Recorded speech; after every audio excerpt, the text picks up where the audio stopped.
세례 요한은 선지자로서 유대 광야에서 회개하라, 천국이 가까이 왔느니라 그랬습니다.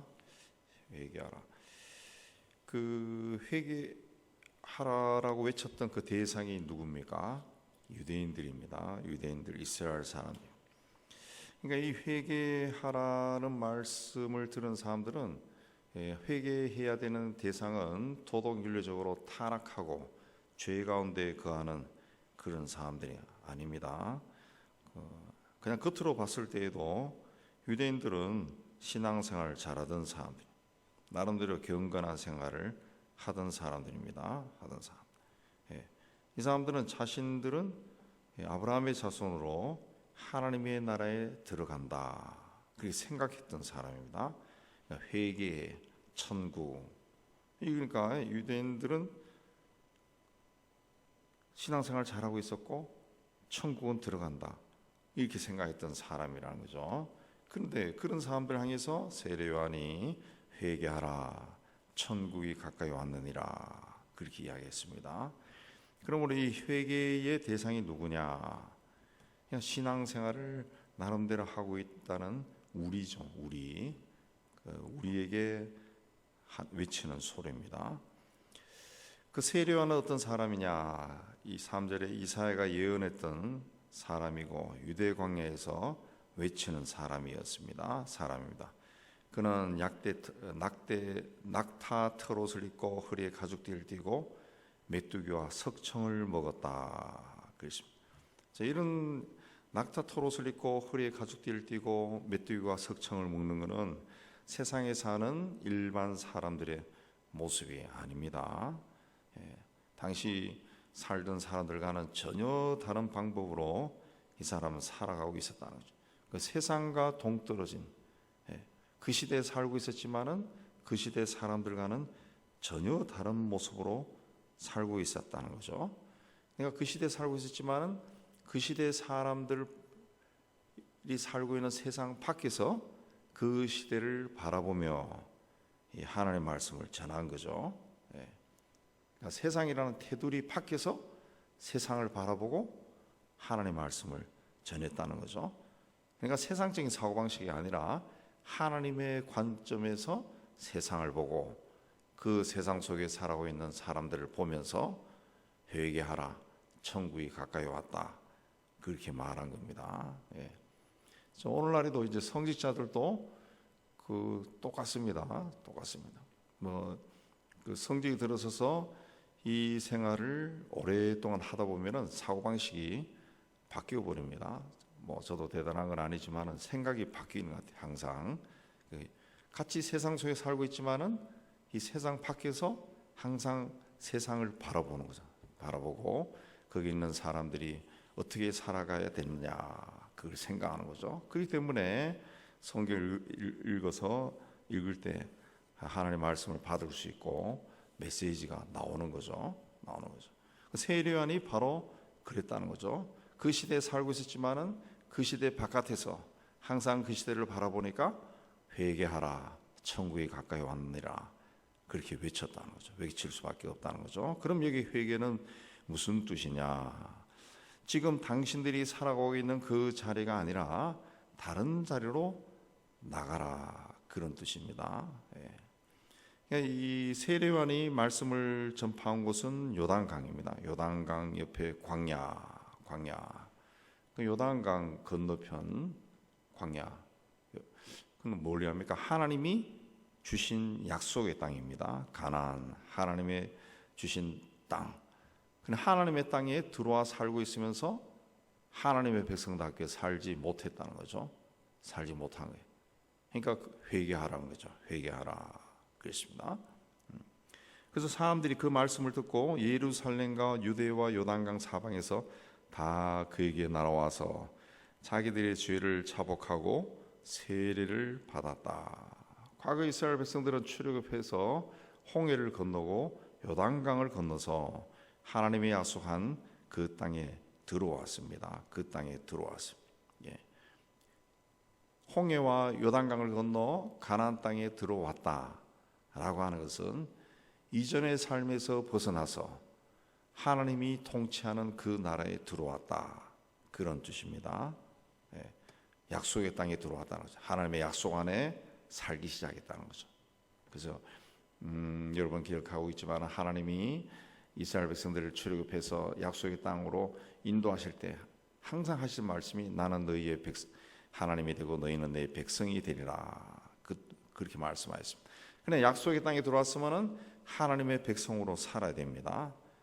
하나님의 말씀에 순종하고 하나님의 법에 따라 살아야 됩니다.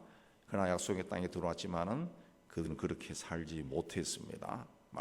그래서 회개하라, 그런 말을 들어야 되는 거죠. 그래서 그 사람들이 다시 요단강으로 돌아와요. 예루살렘과 온 유대와 요단강 사방에서 다 와서 자기들의 죄를 자복하고 요단강에서 세례를 받았다. 세례를 그렇게 하고 난 다음에 어디 갑니까? 다시 집으로 돌아가겠죠. 그러니까 다시 예루살렘과 유대와 요단강 사방에서 그 광야로 나와서 세례를 받았다. 그리고 다시 돌아갔다. 새로워진 거죠. 새로워진 거지.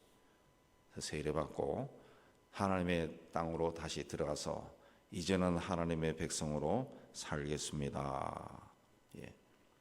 그렇게 결단한 거죠. 그러니까 여기서 이야기하는 회개는 어떤 장소에서 다른 장소로 가라, 그런 뜻이 아니라 기존에 당신을 다스리고 있는 거기에서 벗어나서 하나님이 다스리는 곳으로 들어가라, 그겁니다. 출애굽도 애굽의 바로 왕이 다스리던 그 땅에서 나와서 하나님이 다스리시는 약속의 땅, 거기로 들어가는 거예요. 들어가라.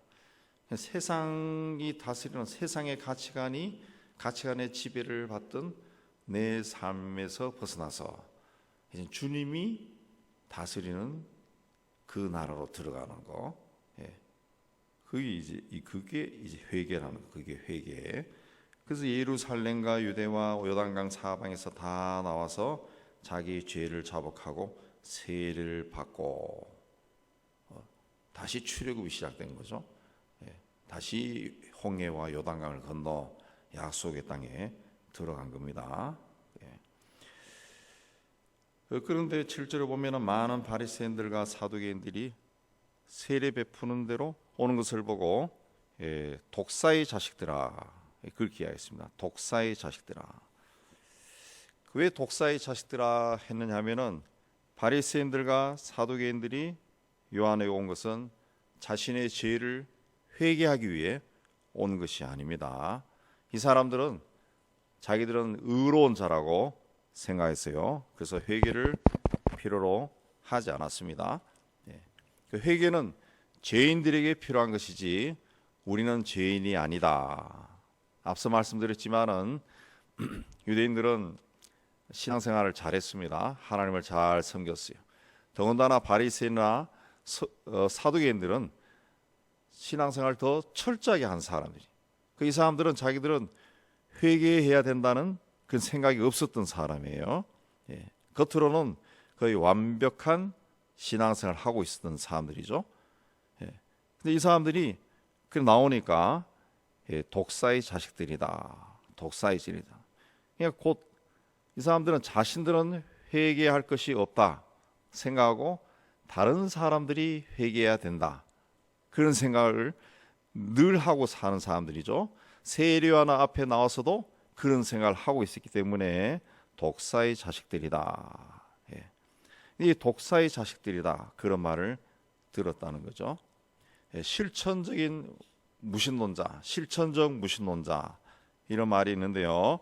이게 뭐냐면 겉으로는 하나님의 말씀에 순종하고 하나님을 믿는 것처럼 보이고 경건해 보이지만 실상은 그렇지 않은 사람들, 자기 의만 드러내는 사람들, 무엇이든지 열심인데 자기 의로움을 드러내는 사람들, 그러니까 하나님의 다스림 가운데 있지 아니하고 자기 의로움을 드러내는 사람들이 이제 실천적 무신론자, 그렇게 이야기합니다. 그래서 8절에도 보면은 회개에 합당한 열매를 맺어야 된다 그랬습니다. 스스로 아브라함의 자손이라고 그 9절에도 이야기하죠. 스스로 아브라함의 자손이라고 생각하면서 우리는 하나님의 백성이다, 때가 되면 천국에 들어간다, 이렇게 생각하는 사람들에게 그 자기 의로움을 자랑하지 말라. 하나님이 이 돌로도 아브라함의 자손이 되게 할 것이다 그랬습니다. 자손이 될 것이다. 너희들은 회개에 합당한 열매를 맺어라 그랬습니다. 이 누가복음 3장에는 이 세례요한이 회개 광야에서 회개하라고 선포하는 이야기가 자세히 또 좀 더 자세하게 기록이 되어 있는데, 회개에 합당한 열매를 맺어라 그렇게 이야기하니까 사람들이 그럼 우리가 무엇을 하면 됩니까? 그 질문을 합니다. 그러니까 세례요한이 옷 두 벌 있는 자는 옷 없는 자에게 나눠주고 먹을 것이 있는 자도 그렇게 할 것이다 그랬습니다. 그러니까 회개에 합당한 열매는 이웃과 더불어 살아라 그런 뜻이죠. 이웃을 사랑하고 이웃을 필요를 채워주고 이웃을 존중히 여기고 이웃과 더불어 살아야 된다 그랬습니다. 그러니까 이웃 사랑이라고 하는 것은 단지 어려운 이웃에게 뭔가를 자꾸 갖다 주는 것이 아니라는 거죠. 옷 두 벌 있는 자는 옷 없는 자에게 나눠주고 먹을 것이 있는 자도 그렇게 하라. 뭔가를 이 말씀의 뜻은 뭔가를 가져다 주는 그런 것이 아니라 그 이웃을 사랑한다라고 하는 것은 이웃에 대해서 판단하지 않는 마음이라는 거죠. 예. 옷이 없다 해서 판단하지 말고 또 먹을 것이 없다 해서 판단하지 말고 더불어 같이 살아가라. 좀 깊은 이야기가, 깊은 뜻이 그렇게 있다는 거죠. 그러니까 하나님 앞에 이웃을 사랑한다. 누가복음에 보면은 우리가 무엇을 하리까라고 물었을 때 세례요한이 여러 가지 이야기하는데, 거기 나오는 것들을 한마디로 이해하면은 이웃을 사랑하는 것의 근본은 다른 사람이 아니라 하나님 앞에서 내가 죄인이다, 나는 의로운 자가 아니다 라는 것을 깨달았을 때 가능하다는 겁니다. 가능하다. 그래서 이어서 나온 이야기가 세리와 군병들이 우리가 무엇을 하리까 그렇게 말하니까 정한 세 외에 거두지 말고 폭력을 행하지 말고 받는 급여로 족한 줄을 알라 그랬습니다. 이 정해진 세금 외에 더 많이 거두고 또 사람들에게 폭력을 가해서 뭔가를 더 갈취하고 이런 것들은 이 이웃을 괴롭히는 거죠. 이웃을 괴롭히는 겁니다. 그렇게 하지 말라는 거죠. 그러니까 회개에 합당한 열매다라는 것은 세리와 군인처럼 자신의 직업을 그만둔다든가 또 내가 있는 옷을 벗어가지고 누구 줘버린다든가 그런 것을 이야기하는 것이 아니라 삶의 방향을 바꾸라는 것이. 아까 이 하나님이 약속한 그 땅, 가나안 땅에 들어가서는 하나님의 법에 따라 살아야 되는데 이 사람들은 하나님의 법에 따라 산다고 생각했다는 거죠. 산다고. 우리는 그렇게 살고 있다. 회개할 것이 없다. 그래서 또 우리는 당연히 아브라함의 자손으로 천국 간다. 그렇게 생각한 거죠. 근데 회개하라, 천국이 가까이 왔다. 두 가지를 다 이야기한 거예요. 세례요한이. 그래서 사람들이 그 말씀을 듣고 와서 요단강에서 세례를 받았다라는 것은 다시 하나님의 땅에 들어가서 하나님의 다스림 가운데 살겠다.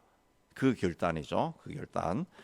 그래서 그 누가복음에 나오는 회개에 합당한 열매를 맺는 그 이야기도 내 삶을 턴한다는 거죠. 바꾼다는 거죠. 직업을 그만두고 그런 것이 아니라 삶의 방향을 바꾼다는 것.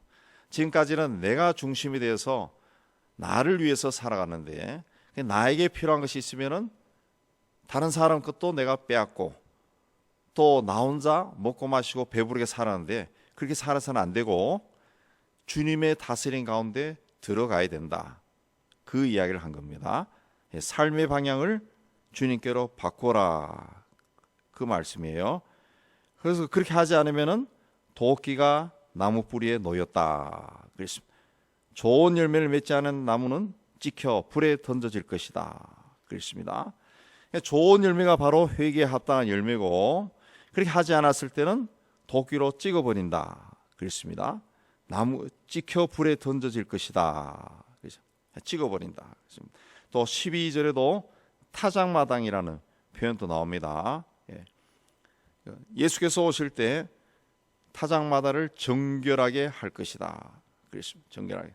그래서 알고 모아 곳간에 드리고 죽정이는 꺼지지 않는 불에 태우시리라. 그렇습니다.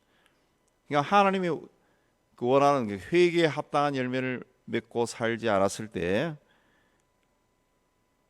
아무리 나름대로 하나님을 믿고 하나님의 백성이라 하고 경건한 생활을 하고 겉으로 보였을 때 그 완벽한 그런 생활을 할지라도 그 사람은 여전히 회개와 천국이 유보 상태는, 회개하라 천국이 가까이 왔느니라, 이 세례요한의 말씀이 그 사람에게는 그대로 적용이 된다는 거죠. 아무리 경건한 생활해도 회개하지 않았을 때는 천국이 유보 상태라. 오히려 천국보다 주님의 심판을 받는다. 그 뜻입니다. 11, 12절 말씀이 주님의 심판을 받을 수밖에 없다. 그래서 우리에게 필요한 것은 회개에 합당한 열매입니다. 회개에 합당한 열매. 회개에 합당한 열매는 경건한 종교 생활이 아니라 삶이라는 거죠. 삶. 누가복음에 말한 것처럼 옷이 있는 자는 나눠주고 먹을 것이 있는 자도 나눠주고, 또 세리와 또 군인들이 다른 사람에게서 뭔가를 얻으려고 하지 말고 하나님 보시기에 땀을 흘리며 노력하고 너에게 있는 것으로 감사하며 살아라. 삶이 바뀌어야 된다는 거죠. 삶이. 그게 신앙생활이다. 세례요한이 회개하라 천국이 가까이 왔느니라, 그 말씀을 선포한 대상은 당시에 신앙생활을 잘 하고 있었던 사람이. 오늘 또 이 말씀은 바로 신앙생활을 나름대로 열심히 해서 하나님 앞에 나오는 사람들을 향해 하는 말씀이에요. 그래서 우리는 내가 나름대로 신앙생활을 잘하고 있다 할지라도 자신을 끊임없이 살펴보면서 내가 하나님 앞에 회개해야 될 것이 무엇인가, 장차 주님이 세상에 왔을 때 나에게 무엇을 물으실까, 그걸 늘 살피며 하나님 앞에 서야 될 줄로 믿습니다. 오늘 또 이 말씀으로 기도의 자리를 나가기를 주님의 이름으로 축복합니다.